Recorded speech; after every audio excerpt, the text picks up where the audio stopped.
It was a bright, luminous summer morning when Allison's mother, Sasha, decided that it was so gorgeous out that she had to take her sweet, loving, free-spirited 8-year-old daughter, Allison, to go play at the park. When Allison and her mother arrived at the park, Allison decided that she wanted to go and swing on the swings with her mother, because that was her favorite part of going to the playground. Allison used to say that she loved swinging because swinging made her feel like she was a fearless bird who could fly away freely with no worries in the world. On that luminous morning, while Allison and her mother were swinging and giggling away on the playground swings, something went wrong. Something so wrong that it changed Allison and her mother Sasha's lives forever. While Allison and her mother were swinging and giggling away on the playground swings, 8-year-old Allison had a major nosebleed and out of nowhere collapsed to the ground. Moments after Allison collapsed to the ground, Allison's mother Sasha gave a long, ear-splitting cry and began to panic. Sasha grabbed her phone out of her pocket and dialed 911. Minutes after she called, an ambulance appeared at the park and transported the young, unresponsive 8-year-old little Allison to the nearest children's hospital emergency room. Margaret was an 18-year-old teenager in the 12th grade. Margaret was officially a senior in high school, and in her eyes, it was her prime year to accomplish all of her goals in order to be a rich and successful lawyer in the future. Margaret was the definition of a workaholic. She would compulsively work tirelessly for extended, strenuous hours at a time. Margaret was literally addicted to working hard. Since Margaret was such a workaholic, she never attended any senior events. She missed out on her high school prom, class trip, and all senior pep rallies. In Margaret's eyes, time was money, and as a soon-to-be graduating high school senior, she could not afford to waste a single minute in order to accomplish her goal of becoming a lawyer. Margaret was a straight-A student with a perfect 4.0 GPA. She always strived to be perfect. It was a typical day like any other for Margaret, an extensive, hectic, and demanding day at her high school. As Margaret headed to the cafeteria to finish some homework for her government class during her lunch break, Margaret got a call that she had been waiting to receive for months on end. It was a call that in her eyes would open up many doors for her future. As Margaret heard her phone ring, she rushed to a quiet location in her school and answered the call. When she answered the call, the manager of a very prestigious law firm asked if Margaret was speaking. Margaret could not believe what was happening, but she quickly responded by saying it was her speaking on the phone.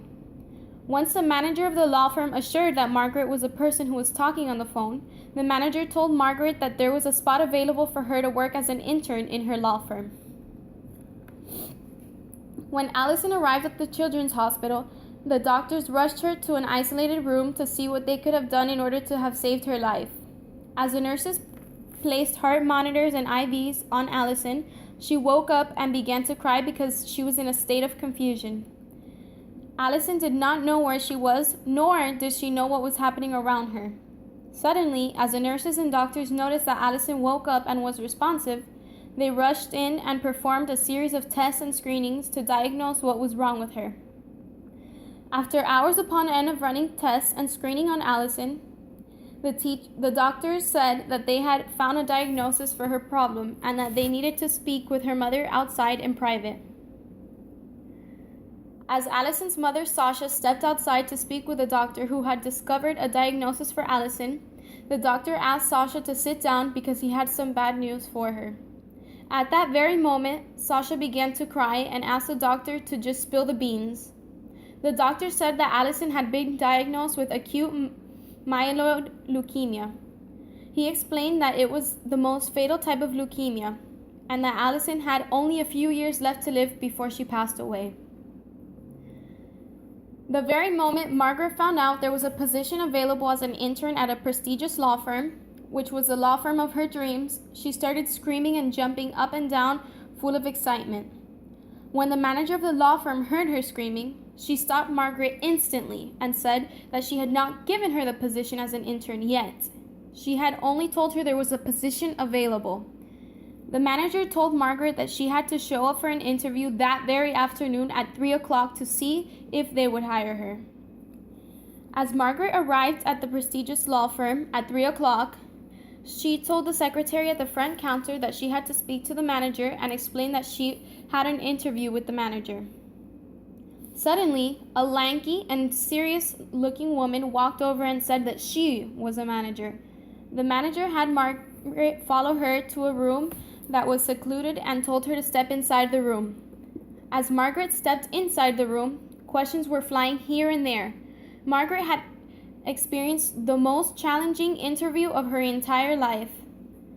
When the interview finished, the manager thanked Margaret for her time and told her that she was officially hired as the newest intern of the law firm.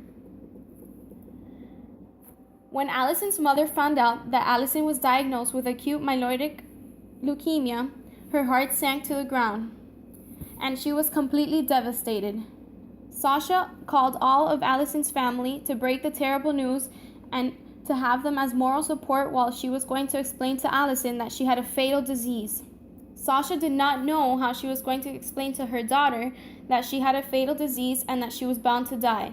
So the doctors came into Allison's hospital room and explained to Allison that she was very sick and that they would try to do all that was in their power to save her life, but that nothing was fully granted. Allison didn't really seem to understand how severe her disease was, and her family couldn't find the words to explain it to her. All Allison knew was that she was sick and that she would need to go to the hospital more often to get tests done, and that her hair would start to fall out. Since Allison was such a young little girl, she decided that she wanted to continue living her days as she normally would, in high spirits and playing all the time. She told her mother that she didn't want to be known as a sick girl, but rather as the girl who was happy no matter what, and that from that very day forward, that she wanted to live her life to its fullest potential. The hospital where Allison was hospitalized at had the Make-A-Wish Foundation. This organization granted children who were very sick a wish to do anything they had always desired to do. Allison's wish was to go to all of the Disney parks with VIP access. When the Make-A-Wish Foundation found out that Allison had a fatal disease and was bound to die, they granted her wish, and she was able to go to Disney World with her entire family. Allison had the opportunity to visit all 4 of the Disney World theme parks, including Magic Kingdom, Animal Kingdom, Epcot, and Hollywood Studios. In addition, she got to visit both of Disney World's water parks, which were Typhoon Lagoon and Blizzard Beach.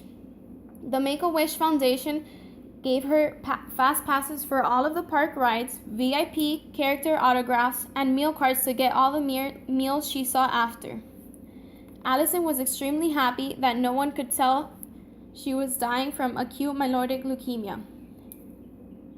Allison was glowing during her entire trip to Disney World. She resembled all the other happy and healthy 8-year-old children. The whole first year after Allison was diagnosed with acute myeloid leukemia was a hard year for her, but she never let it get her down. It only made her stronger. When Margaret found out that she was accepted as the newest intern at a prestigious law firm, she could not believe it. She had always wanted to work for that law firm for as long as she could remember. Margaret's entire world revolved around getting better in life and moving up in her career. She never felt as though she was good enough or capable of achieving her goals in a perfect manner. She was always at home, studying or researching information about her future. Margaret had absolutely no social life. When Margaret began her internship, she became even more obsessed than ever before with working. She was at work every single day of her life, including the days she was given off as vacation days and every single holiday. Margaret would arrive to work early and left work very late. She skipped her best friend's birthday and her sister's graduation from middle school because she didn't want to miss a day of work. Her family and friends were accustomed to her not being around as often, but it became even worse as she worked more and moved up the ladder. Margaret had never even had a boyfriend because she felt like she never had the time. Margaret was always moody and not necessarily interested in interacting with others nor doing things for herself. She wasn't very appealing either. The first year that Margaret started her internship was very intense for her. Not a single family member or friend was able to get a hold of her. At only the age of 10, Allison had already lived some of her best years of her life. Since the very moment she was diagnosed with acute myeloid leukemia, Allison promised herself and her family that she would never take 1 second of her life for granted. She definitely lived up to that promise every single day of her life. Allison made it her mission to make a bucket list and accomplish everything on that list before the day that she became extremely ill and was not on this earth anymore. The main things on her bucket list were to travel to many interesting and amusing places, but she knew that her family wasn't financially stable enough to be able to cover all of those expenses. Her family had to watch every single purchase they made in order to make sure that they had sufficient money to pay for all of her treatments, such as her chemotherapy. Since Allison was the type of girl who only looked at the positive things, she got the bright idea of slowly saving money and selling some of her toys and gently used clothes that she didn't use anymore in order to save up money for the trip she wanted to make. When Allison began to save up money to travel, she decided that she reached the amount of money required to make the trip. She would use it towards the trip she had always wanted to make. She would go to California. California was a place where she had always wanted to visit because of her interest that she had in the entertainment business. Allison had always dreamed of moving to California as a young child and becoming an actress or a singer. She desired having a job that would require her to be in front of a camera. She used to always say that the camera loved her. When Allison's parents realized how determined she was to raise the money she needed to go to California, they decided to help her out monetary-wise in order to have made her dream possible. But they helped her out without letting her know. They decided to surprise Allison. Allison's birthday came along and she turned 11 years old. It was another year that Allison had survived acute myeloid leukemia, so her family celebrated the fact that she was still alive. Her parents thought it was the perfect time to tell her that they were going on a family trip to California the following month.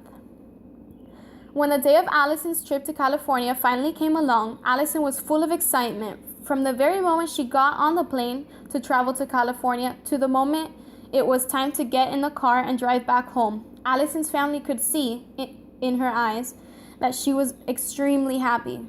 Her happiness brought tears to both their parents' eyes. Allison continued her tradition of traveling on both her 12th and 13th birthday. Margaret had always had the best jobs as well as a secure economic future from the moment she graduated high school and started interning at the prestigious law firm. Anyone who knew her could say that she had everything together and had accomplished a lot more than a lot of people her age had ever accomplished when it came to her career. But the truth is, and was, that she had always been missing something. She was missing true happiness. Margaret might have always had a stable career and a great job from an early age, but she had always been missing something more important than that. One would think that with all the money she had, she would have traveled the world already, or at least found someone to share all her success with, but in reality, she was all by herself. All her world ever revolved around was work, and only work. She was a workaholic. Margaret never knew what it felt like to plan a vacation, pack up, and just get away for the weekend. All she knew how to do was wake up in the morning, go to work all day, and after the day was over, she would go back to her lonely home and start the cycle all over again, day after day. As it was sadly expected, Allison's last day on earth took its toll. It was a beautiful sunny day when Allison woke up that morning, happy as always, but there was something different about her. She knew she wasn't feeling her very best, and oddly enough, she sensed that her life was coming to an end. Allison felt a little scared, but she knew that she couldn't let fear stop her. She had gotten way too far in life already. She asked her mom, Sasha, if she could go to the zoo, feed the animals, and go to her favorite ice cream shop when they got out of the hospital. She wanted to do all of her favorite things that day because she knew that it might have been her last day to take a breath of fresh air. Her day at the zoo was amazing. She rode the elephants, fed the giraffes, and watched a tiger show in front row seats. Once they left the zoo, they headed to Allison's favorite ice cream parlor. Allison ordered her usual, chocolate-dipped waffle cone with 3 scoops of Rocky Road ice cream and fudge drizzle. At that moment, she could not have been any happier. When Allison arrived home that evening, she showered from a long day out, gave her mom, dad, and older brother each a big hug and a kiss, and told them how much she loved each and every one of them. Allison went to bed that night and thanked God for all the blessings that she had ever had in her life, as well as the life He gave her, and she went to bed. The next morning, Allison's mom went to go wake her up with her favorite breakfast, pancakes, but sadly, she was gone. The sorrow her family felt was inexplicable, but they knew that even though Allison didn't demonstrate it, she was no longer suffering on this earth. As for Margaret, her last day on earth was the complete opposite of Allison's.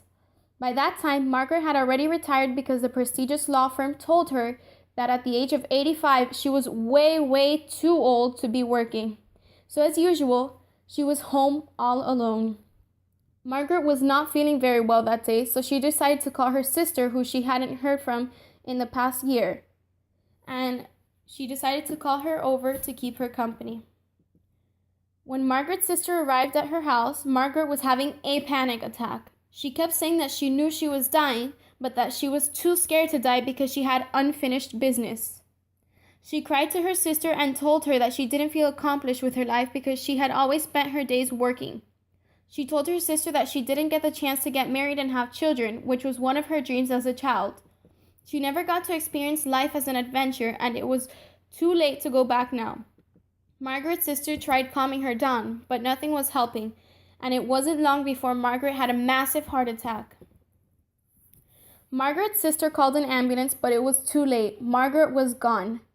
Her sister was devastated and felt heartbroken that she didn't know her sister had been feeling that way for her entire life. She felt a sense of guilt because there was nothing she could do to help, because she was already gone. But at the same time, Margaret never tried to do anything to change her life around. A vast number of people showed up to Allison's funeral. Her entire family, all of her friends from school, and even her teachers were there. Everyone had so many nice things to say about Allison.